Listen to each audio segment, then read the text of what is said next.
What if I told you that these ancient gods still decide who wins, who loses, and who's remembered? That their stories are the original blueprints for the heroes, villains, and plot twists we see every day in movies, on company logos, and even in our memes.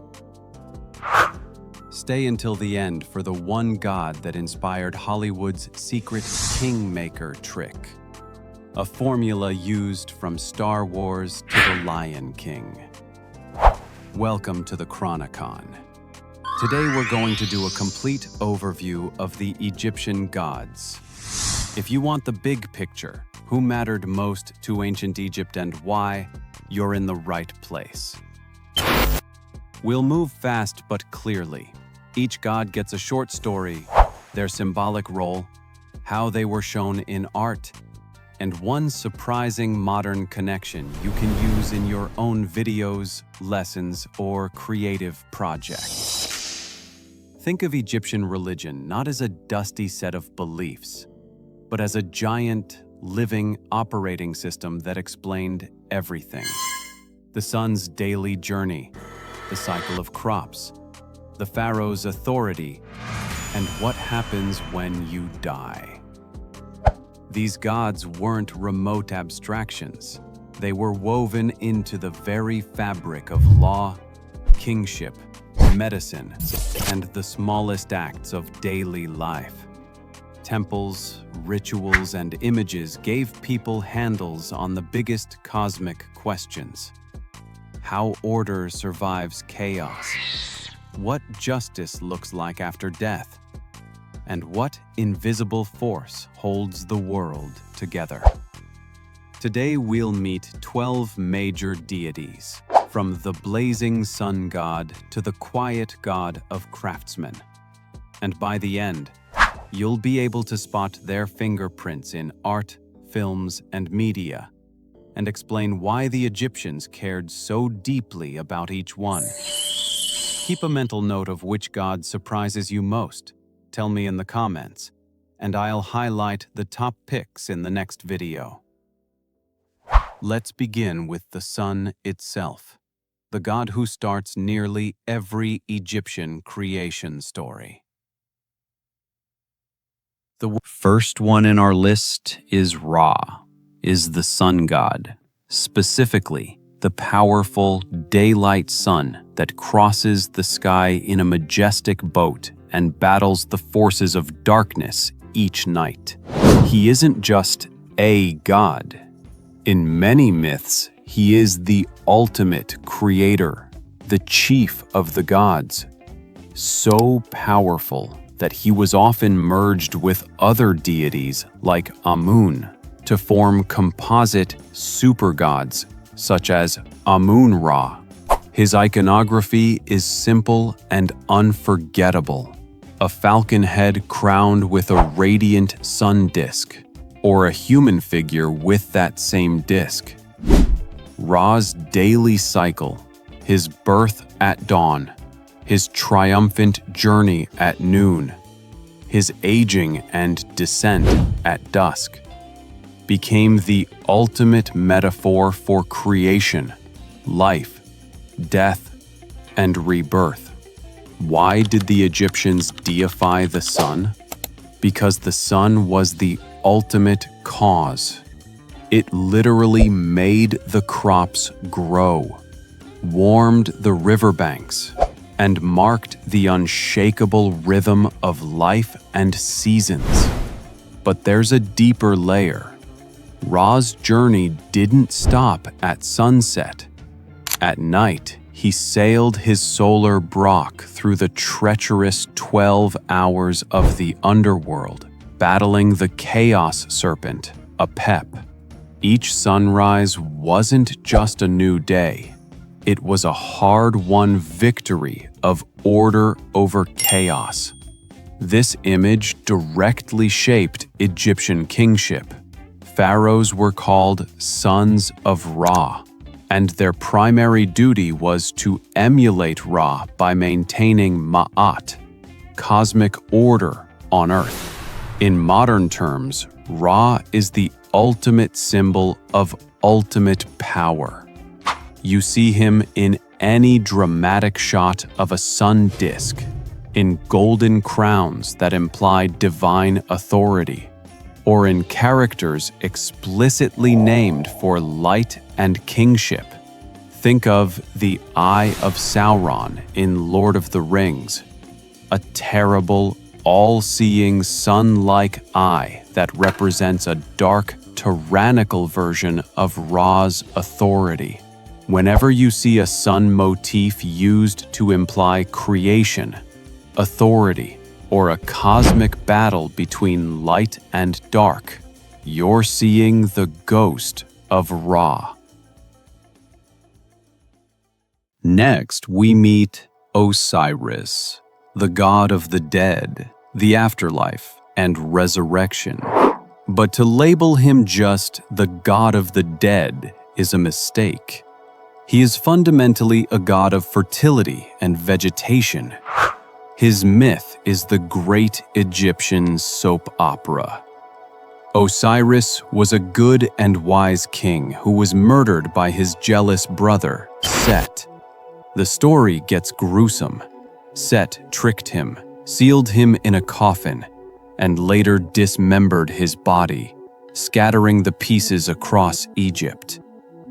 His devoted wife Isis searched tirelessly, gathered the pieces, and using her magic, reassembled him and conceived their son, Horus. Osiris, now whole but king of the dead, became the lord of the afterlife, promising renewal and cyclical life to all.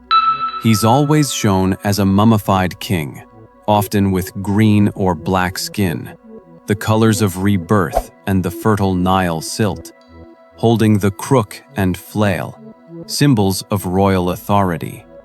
Osiris mattered because he offered profound hope. Death wasn't a final end, but a transition point in a grand cyclical order. The Egyptians saw Osiris in the world around them. The Nile's annual flood, which left black, fertile silt and brought life to the desert, was the body of Osiris. The grain that died in the ground only to sprout again was Osiris.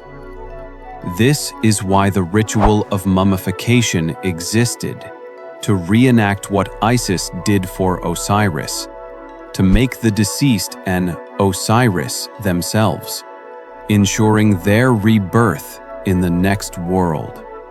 Osiris is the archetype for the meaningful death. He is the blueprint for characters like Jesus, who dies and is resurrected, or Gandalf the Grey, who falls and returns as Gandalf the White.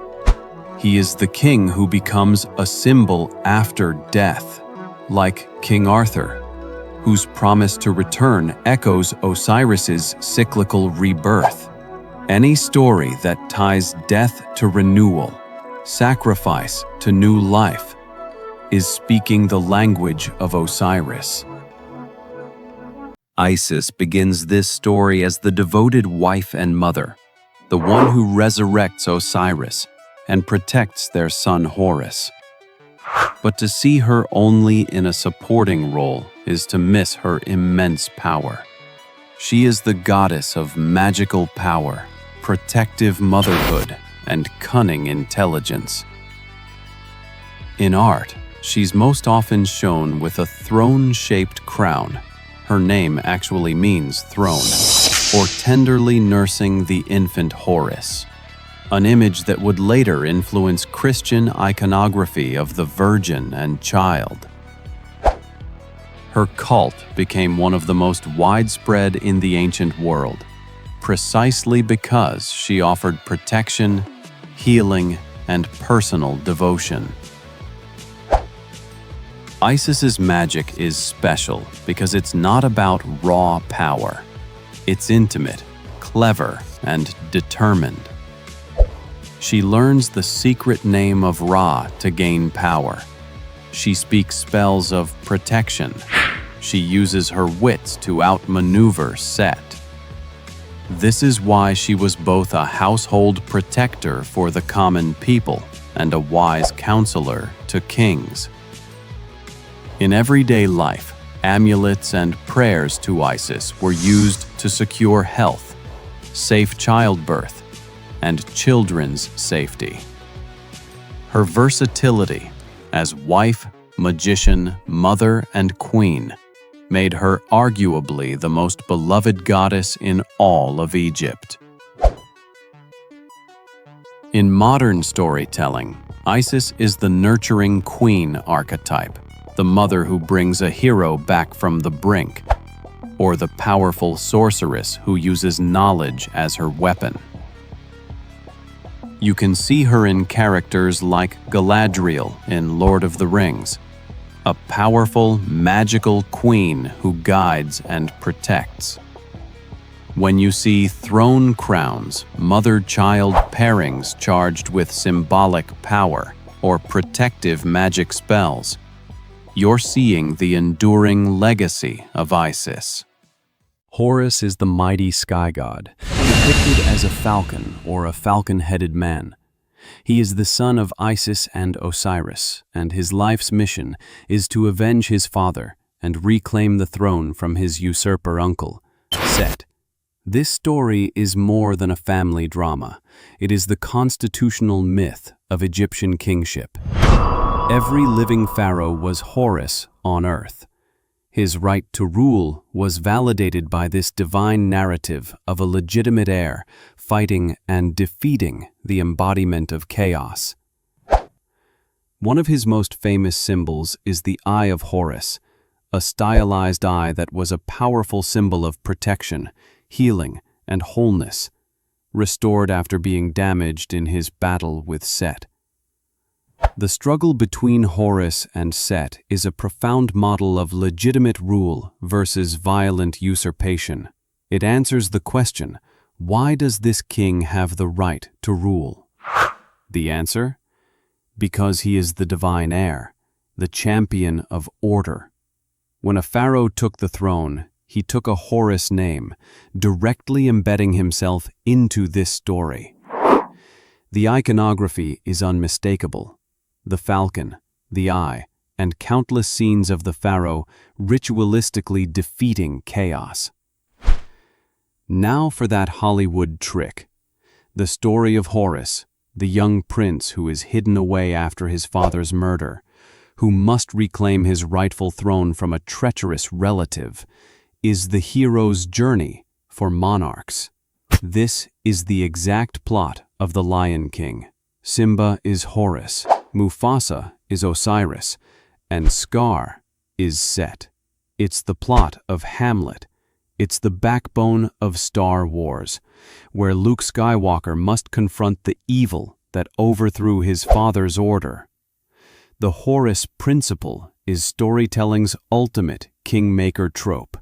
The falcon imagery and the all-seeing eye are used everywhere as visual shorthand for divine favor, legitimacy, and high-altitude surveillance. And this brings us to Set, the god of chaos, deserts, storms, violence, and the foreign unknown. He is the most complex and ambiguous figure in the pantheon. He is the villain who murders his brother Osiris and contests Horus's throne. His appearance is deliberately unsettling, a bizarre, composite Set animal with a long, curved snout and squared-off ears. Unlike any real creature, Set embodies everything the Egyptians feared: drought, invasion, disorder, and the untamable desert that constantly threatened the narrow strip of fertile land. But here's the crucial twist. He is not pure evil. In one of his most important roles, Set stands on the prow of Ra's solar Brock each night and defends it from the chaos serpent Apep. He is a necessary, violent force used to combat a greater chaos. This ambivalence mirrors how all societies treat dangerous forces.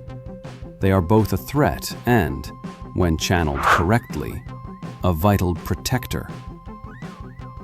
Set's mythic function is to give a face to the disruptive elements of life, to explain political turmoil, violent storms, and the tests that define a society.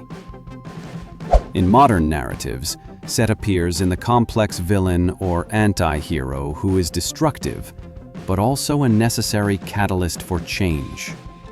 He is the Joker to Batman's order, a force of anarchy that, in a twisted way, gives the hero purpose.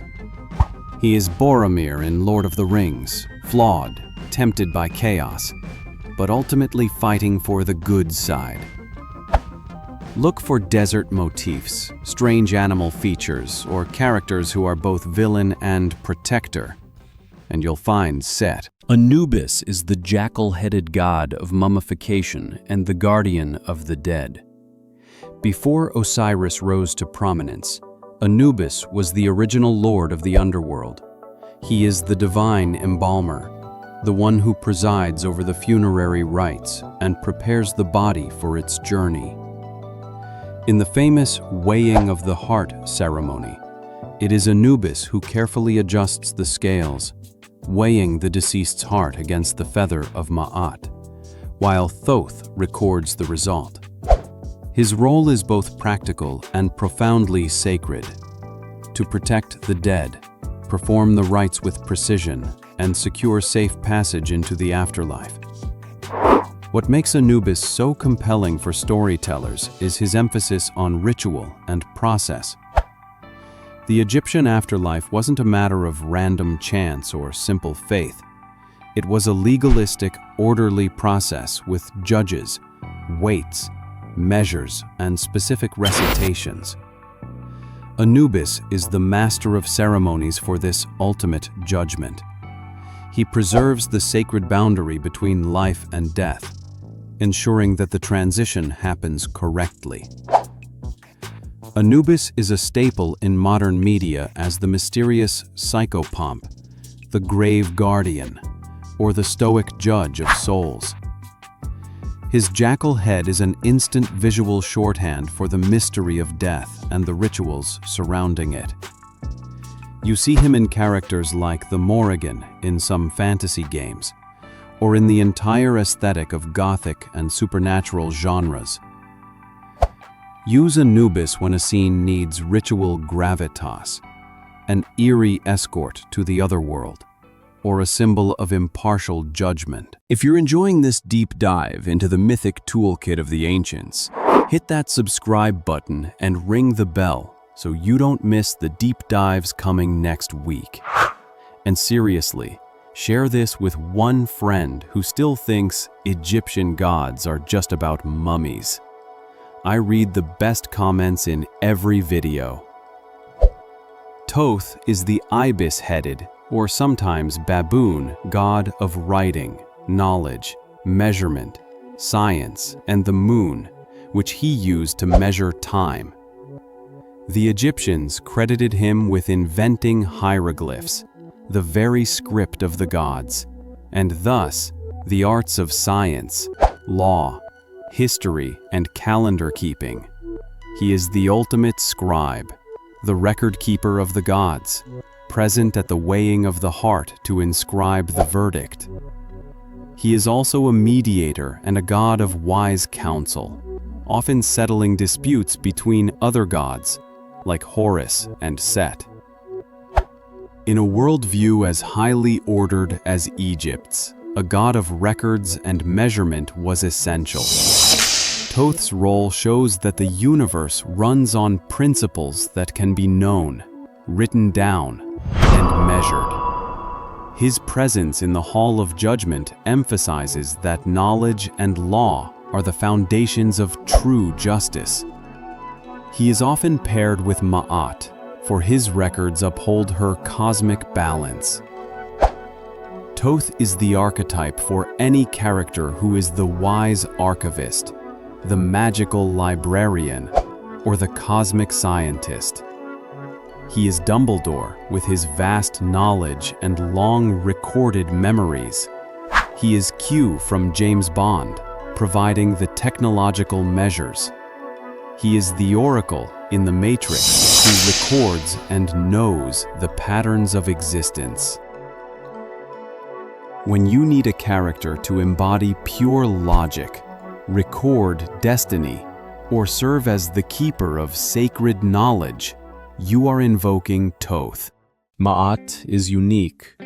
She is not just a goddess, she is the personification of truth, balance, justice, and cosmic order itself. She is often shown as a slender woman with a single ostrich feather on her head. This feather is the counterweight on the scale of judgment. Ma'at crystallizes the central Egyptian ideal. The universe must be in balance. Pharaohs offered statues of Ma'at to the gods as the core duty of their reign, to put Ma'at in the place of Isfet, chaos. The gods themselves lived according to her standard. Ma'at is less a personality and more the operating system of the cosmos. Without Ma'at, the universe would revert to primal chaos.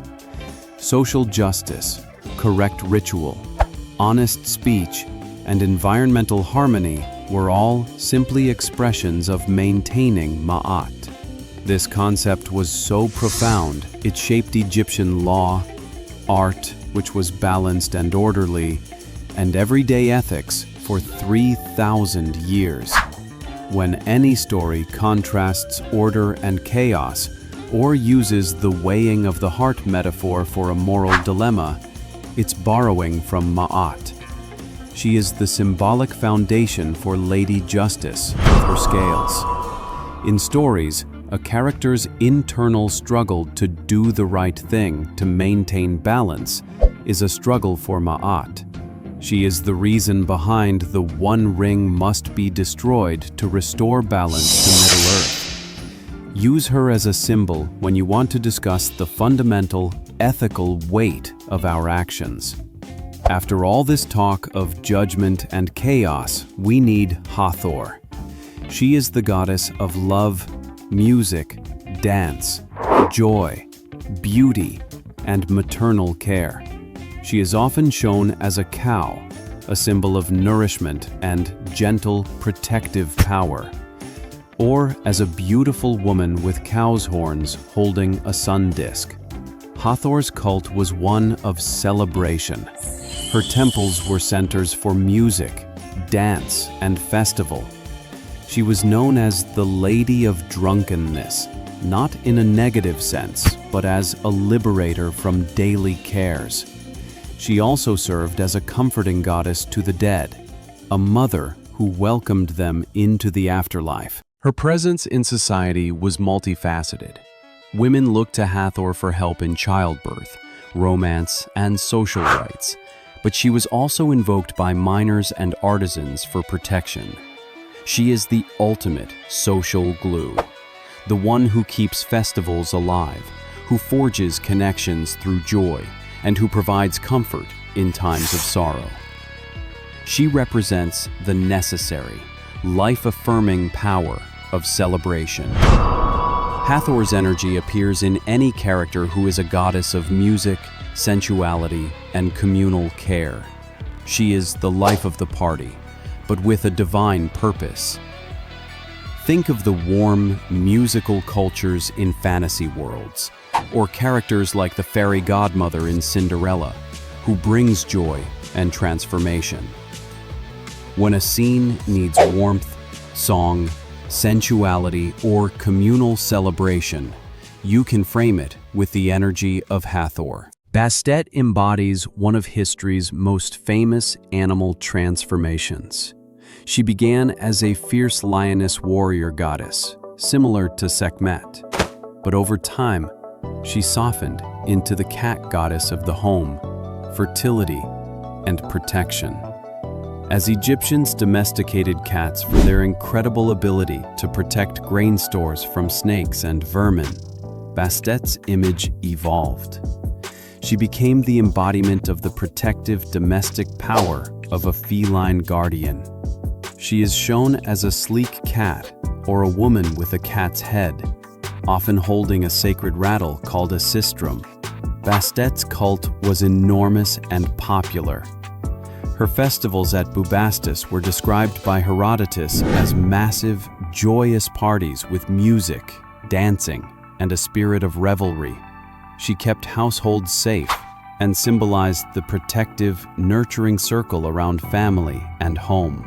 Her dual nature, from fierce protector to gentle house patron, made her an accessible and deeply loved deity for daily devotion. Bastet appears wherever cats are used as magical familiars or where home-level protection and comfort are the focus. She is Mrs. Norris in Harry Potter, but as a protector, she is the magical cat in a witch's cottage, like Gigi in Kiki's Delivery Service. If you use a cat in a scene to signal mystery, agility, or domestic magic, that's a very Bastet-like touch. Sekhmet is the lioness goddess of war, pestilence, and destruction, but also, paradoxically, of healing. Her name means the powerful one. In one key myth, Ra sends her to punish humanity for its rebellion.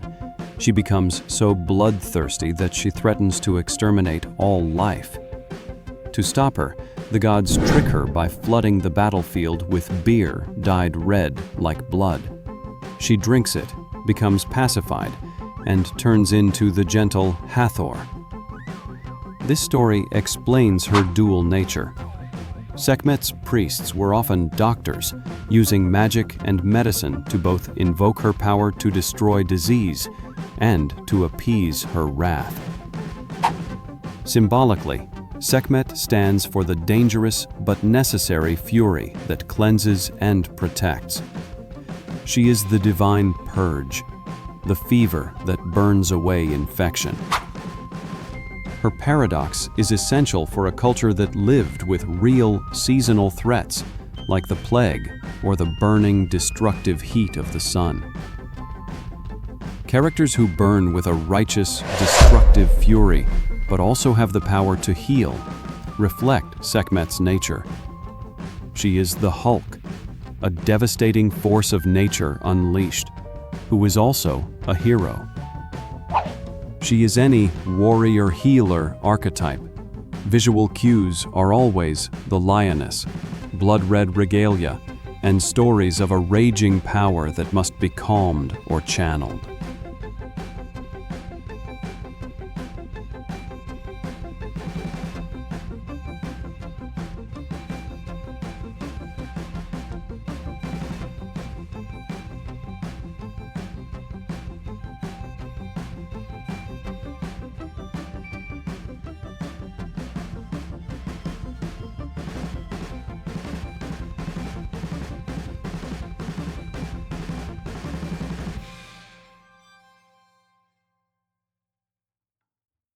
Finally, we have Ptah, the creator god of craftsmen, architects, artists, and the creative heart itself.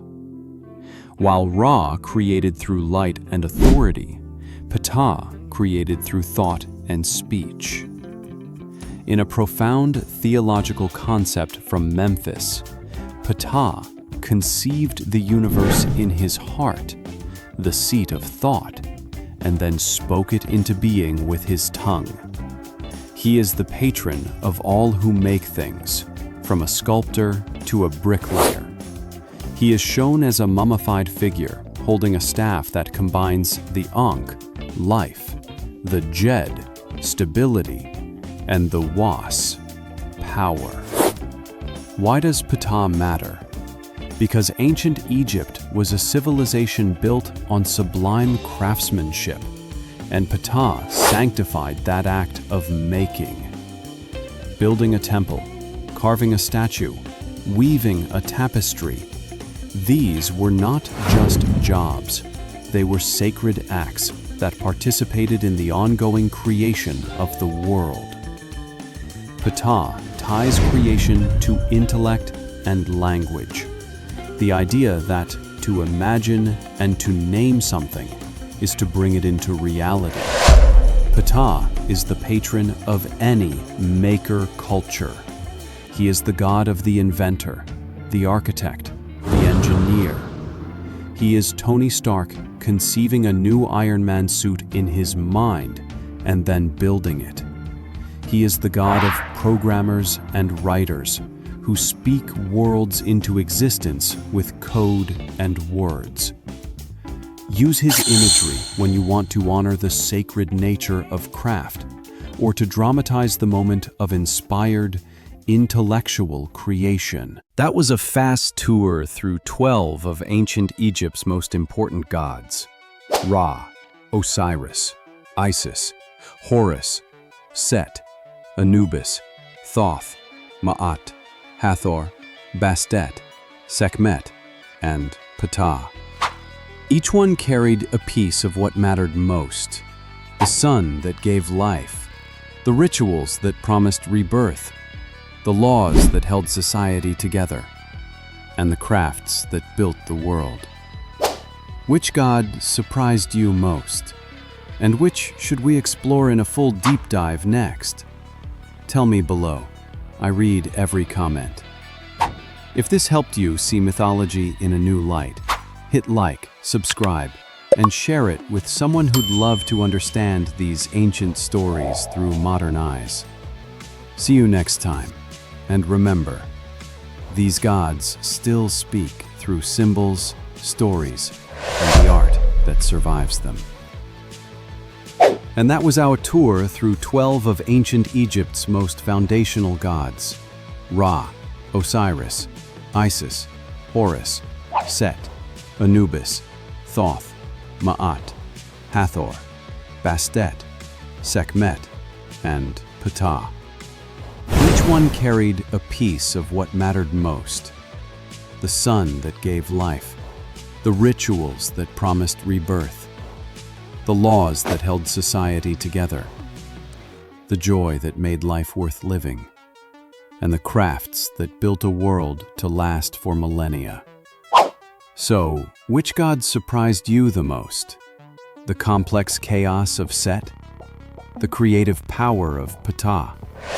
And which one should we explore in a full, dedicated deep dive next? Tell me your thoughts below. I read every single comment. If this helped you see mythology not as a forgotten relic, but as a living language for understanding stories even today, then hit that like button, subscribe for more, and share it with someone who'd love to see the connections. See you in the next video. And remember, these gods never really died.